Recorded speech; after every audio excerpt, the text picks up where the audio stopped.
कोई मजबूरी है मुलाकात कनाए अपने असर बन जाए रोरांदा उठाई माया अनला कंदी हाँ अरे पैसे कोई नहीं कहीं नो फिल्म पावा हाँ अरे मुंशी हमदा पिया इन फिल्म पेने अरे बेलियों देखो मैं मुंशी ने किਵੇਂ फिल्म पेना आ तुरे हमदा ही ने रखा रखा हाँ बाऊ किया ना किधर जांदा पिया हाँ साइकिल चलाई वता है लाइसेंस दे हाँ मैं कौन हाँ मैं ना सा मुंशी हाँ डॉक्टर हाँ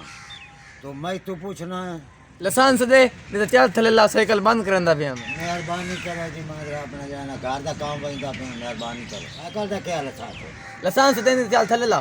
मेरे को तो पैसे कोई नहीं है इनके उन्हें पैसे किदू दे वहाँ अब पाया गया जी को पूछा तो सही कितने पैसे लेंदा है तो पैसे बहुत बन दे 500 रुपया कैसा था लाइसेंस तेरा कोई नहीं साइकिल का को साथ लेंदा 500 तो कोई नहीं 100 रुपया बता वो तेरे में देना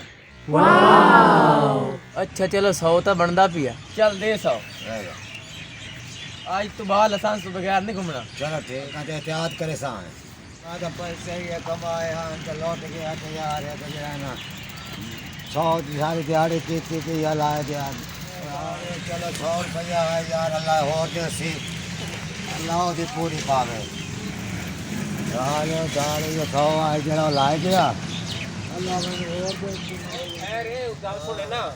की हाल है खैर में यार आज किधर गया है वाल कट्टे ही नहीं आया और यार मैं जड़ा बस गया हूँ जरा ना इधर काम चलान हो गया साइकिल का साइकिल दा चलान हाँ, साइकिल ऐ दा और यार बड़ा बात- क्या दी सुने ये दा साइकिल दा चलान होया बस ये तब्दीली की बात है यार ओ यार चलो सबर कर ओ केड़ा हाई ठग और ढाका ही तो खलोता है कि वो लौट ले यार